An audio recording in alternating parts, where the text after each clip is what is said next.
যারা এতিমকে ভালোবাসে আল্লাহ তাদেরকে ভালোবাসে। এবং আল্লাহর হাবিব সাল্লাল্লাহু আলাইহি ওয়াসাল্লাম বলতেন, আনা ওয়া কাফিলুল ইয়াতীমি ফিল জান্নাতি কাহাতাইন। আমি এবং এতিমের রক্ষণাবেক্ষণকারী এইভাবে প্রতিবেশীর মতো জান্নাতে থাকব। এই দুই আঙ্গুলের মাঝে যেমনি গ্যাপ নাই, আমার আর এতিমের রক্ষণাবেক্ষণের কারী তার বাড়ির মাঝখানে কোনো গ্যাপ থাকবে না জান্নাতে। We will be neighbour in paradise. জান্নাতে এরকম আমরা কাছাকাছি থাকবো। আল্লাহু আকবার পড়েন। তাহলে এতিমের রক্ষণাবেক্ষণকারীকে আল্লাহ তাআলা ভালোবাসেন। যারা এতিমকে পছন্দ করে না, এতিমকে তাড়িয়ে দেয়, তাদেরকে আল্লাহ পছন্দ করেন। আল্লাহ তাআলা বলেন, আরাআইতাল্লাযী ইউকাযযিবু বিদ্দীন ফাযালিকাল্লাযী ইয়াদুউল ইয়াতীম। যারা আখিরাতকে অবিশ্বাস করে তারাই এতিমকে ঘাড় ধাক্কা দিয়ে তাড়িয়ে দেয়। কোনো বিশ্বাসী কখনো এতিমের সাথে খারাপ আচরণ করে না।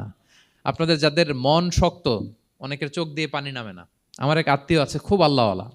আমার জীবনে এত আল্লাহওয়ালা আমি দেখি নাই, কিন্তু ওনার চোখ দিয়ে পানি নামে না।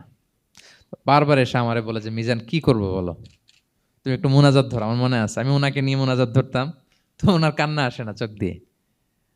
এত আল্লাহওয়ালা, খুব ভালো মানুষ, কিন্তু চোখ দিয়ে পানি নামে না। এটা অনেকের হয়, নানা কারণে হয়।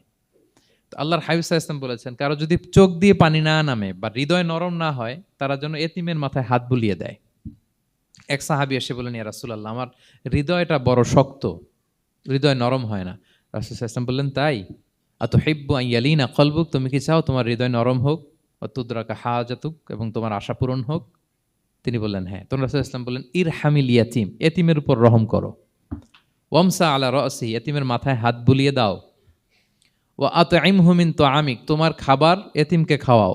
তালিনু কলবুক, তোমার অন্তর নরম হবে। তুদরাকা হাজাতুক, তোমার ইচ্ছা পূরণ হবে। তাহলে হৃদয় যদি শক্ত থাকে, কার মাথায় হাত বুলাবেন? বুলাইছেন কখনো? খুঁজে খুঁজে হাত বুলাবেন। বাংলাদেশে তো অনেক অরফেনেজ আছে, অনাথ আশ্রম, ওখানে যাবেন। সুযোগ হলে একদিন যে একটু লাঞ্চ করলেন ওদের সাথে বসে, ডিনার করলেন, একসাথে খেলেন, ওদের মাথায় হাত বুলিয়ে দিলেন, সাধ্যমতো কিছু উপহার হাতে তুলে দিলেন, আপনার ইচ্ছা পূরণ হবে আর আপনার হৃদয় নরম হবে ইনশাআল্লাহ। আর এতিমকে আদর করা মানি নবী সাল্লাল্লাহু আলাইহি ওয়াসাল্লামের প্রতি ভালোবাসা দেখানো। কারণ আমার নবী এতিম হয়ে বড় হয়েছেন। এতিমের প্রতি ভালোবাসা প্রকারান্তরে নবী সাল্লাল্লাহু আলাইহি ওয়াসাল্লামের প্রতি ভালোবাসা দেখানো হয়। কারণ আমার নবী এতিম হয়ে বড় হয়েছেন। সুবহানাল্লাহ। কিন্তু তার বিপরীতে আমরা সমাজে কি দেখি? এতিমের মাথায় হাত বুলানো তো দূরের কথা, এতিমের সম্পদও খেয়ে ফেলে অনেকে। হ্যাঁ, এরকম আছে না? এতিমের সম্পদ দেদারসে গিলতেছে। কি যে আমাদের চিন্তাধারা! দেখবেন যে লোকটা এতিমের সম্পদ গিলে, ওরা রোজা অবস্থায় এক ঢোক পানি গিলাতে পারবেন কিনা দেখেন।